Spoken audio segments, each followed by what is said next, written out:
fazer um resumo dessa lei antidesmatamento da União Europeia.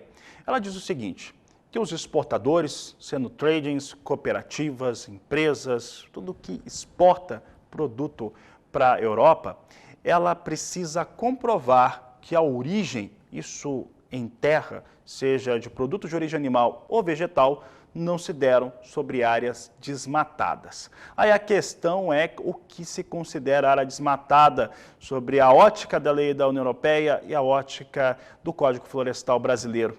E eu volto a convidar o Walter Pulga Júnior a participar do programa conosco agora, porque, Pulga, é complexa essa discussão, né? Que contra o desmatamento todo mundo é. Agora, quais são os critérios para considerar desmatamento é que vai ficando complicado, já que a União Europeia agora tem uma lei própria em relação às suas aquisições. É isso mesmo, Fabiano. Bom, a União Europeia publicou já na semana passada, né, um regulamento que proíbe, veja, a entrada de itens agropecuários, café, soja, carne bovina, tenha sido oriunda, produzida em áreas desmatadas, mesmo que de forma legal, conforme a legislação do país. Isso vai a partir de 2020, né? Resumindo, as regras entram em vigor a partir de 30 de dezembro de 2024 e isso desrespeita, como se sabe, a legislação brasileira. A medida tem sido duramente criticada pelo setor produtivo no Brasil. A avaliação é de que essa norma europeia ela extrapola a legislação brasileira, que prevê a possibilidade de abertura de novas áreas, desde que respeitados limites de acordo com o bioma em que a propriedade rural está localizada, ou seja, se é no norte, se é no Pantanal ou se é na Amazônia. Resumindo, nós temos legislação específica e muito rigorosa. Agora, essa decisão da União Europeia pode atrapalhar muito as nossas exportações. Você vai ouvir agora a diretora de Relações Internacionais da CNA, da Confederação Nacional da Agricultura, Suemi Mori. Ela explica como essa lei antidesmatamento europeia pode impactar as exportações brasileiras. Veja. Na semana passada foi publicado no Diário Oficial da União Europeia o texto final da legislação antidesmatamento. Essa regulação faz parte da política Green Deal do bloco europeu. A CNA já vem acompanhando há um tempo, o texto final já tinha sido acordado há alguns meses atrás, mas agora ele foi oficialmente publicado.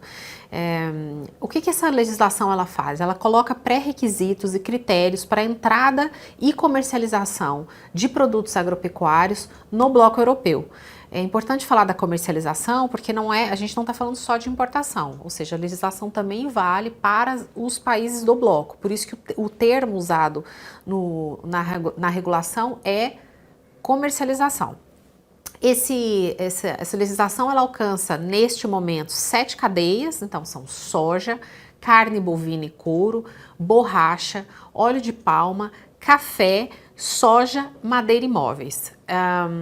O que ela coloca como requisito? Ela coloca 3 requisitos para a entrada de produtos e comercialização no bloco europeu. O primeiro é que eles não podem ser originários de áreas desmatadas após 30 de dezembro de 2020. O segundo, que eles têm que comprovar o cumprimento das legislações relevantes locais. Então, ele fala de trabalhista, social, indígena, um bloco de legislações locais. E o terceiro, que este produto deve ser acompanhado de uma declaração de diligência devida, que eles chamam de Due Diligence Statement. Essa questão da diligência devida é um processo, na verdade. Parece que é um statement ou só um papel, mas ele é o final, essa declaração é o final de todo um processo de diligência devida que a legislação pede. Além disso, o texto, essa regulação, ela vai classificar os países por grau de risco. Então tem um capítulo que fala que países serão classificados em alto risco, risco padrão, o standard, e baixo risco. O que isso influencia? Influencia na diferença do critério. Então, assim, se o país for classificado como high risk, os requisitos e as exigências serão maiores do que um país classificado como baixo risco. Alguns pontos nos preocupam muito aqui na CNA. É claro que a gente está acompanhando há um tempo, estamos trabalhando com os setores. Acho que um ponto central é a não diferenciação entre o desmatamento legal e ilegal. A legislação, a gente já conversou com os europeus, perguntamos sobre essa questão e eles disseram que não.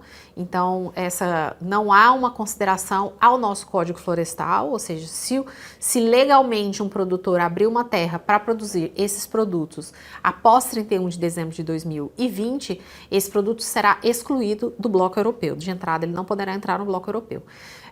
A segunda é essa classificação dos países, né? Porque os critérios colocados para classificar os países, eles não levam em conta o grau de diferença de desenvolvimento entre as nações. Então, ele fala de, além da taxa de desmatamento, um outro requisito vai ser a taxa de expansão agrícola do país.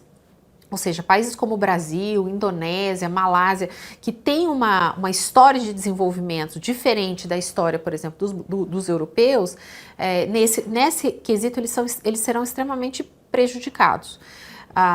E outra questão também, é claro, a preocupação que a gente tem com o potencial aumento de custo ao produtor. Porque a preocupação que a gente tem não é no cumprimento dos requisitos. Sabemos que a agricultura brasileira, a agropecuária brasileira é extremamente sustentável em termos de práticas. A preocupação que a gente tem é com o custo da comprovação. Então, se vai ser certificação, não vai ser certificação, vai precisar botar uma terceira pessoa no meio, não vai precisar, documentação, georreferenciamento. Então, esse custo que a gente chama de custo do report, para reportar isso até chegar naquela declaração que eu falei da diligência devida, há um potencial de aumento de custo para o produtor. E claro que, nesse caso, o maior prejudicado será o pequeno e o médio produtor, e não o grande. Então, essa é uma outra questão que a gente também tem preocupação. No final do texto da legislação, a gente está falando agora de 7 cadeias, né, aquelas que eu falei inicialmente. Mas o texto já prevê a ampliação de cadeias numa revisão da legislação. Então, ela obriga que seja feita essa avaliação de impacto e que seja considerada a ampliação de cadeias e ampliação de biomas, porque hoje a gente está falando de floresta, né? Em termos de cadeias mais impactadas, a preocupação maior, por causa do volume representativo, é com café e com soja, né? Café, 51% do que a gente exportou no ano passado, o Brasil exportou no ano passado de café, teve como destino o bloco europeu. E da questão da soja, não é nenhuma questão de representatividade de share, que no ano passado foi cerca de 14,5% da soja exportada pelo Brasil foi para a União Europeia, mas por causa do valor absoluto em si. A gente está falando de 8,8 bilhões de dólares que o Brasil vendeu de soja para os europeus. Uma outra questão que a gente está acompanhando é que a legislação europeia é a primeira, né? A primeira dessa natureza, ela tem um ineditismo, mas outros países, outros blocos também estão discutindo essa questão. Então, quem está mais adiantado nesse sentido é Estados Unidos e União Europeia, e a gente sabe que esse é um movimento que vem acontecendo. Então, o CNA acompanha, trabalha com os setores, e nosso objetivo é diminuir o máximo possível o impacto dessa legislação para os produtores rurais brasileiros. Posicionamento da representante da CNA, e são elementos importantes porque acabam por afetar toda a infraestrutura do sistema agroindustrial brasileiro. Você vai ver agora o entendimento da Fernanda Baesso, ela que é da Associação Café Sudoeste de Minas, e falou como que isso pode acabar por determinar ou não alguma influência sobre a produção de café arábica. A sustentabilidade é um tema de suma importância. Os cafeicultores têm acompanhado as movimentações de outros países e estão comprometidos, trabalhando para organizar, monitorar e medir ações que realizam. Métodos aplicados, a exemplo da cafeicultura consciente, traz melhorias contínuas e contribui para o desenvolvimento sustentável. Assim sendo, os produtores de café atuam de tal modo a estarem preparados para atenderem às demandas que vão crescer. Está aí a Fernanda falando a respeito de sustentabilidade e de como que isso é trabalhado nas áreas de produção no país. No caso do café especificamente, apesar de ter sido citado nominalmente, né, no texto dessa lei antidesmatamento da União Europeia, o café no Brasil é produzido em áreas tradicionais. São bem mais de 100 anos de produção no caso do café. E aí a gente estava falando a respeito do café em Minas Gerais. Então, portanto, temos aí alguns condicionamentos que precisam ser discutidos.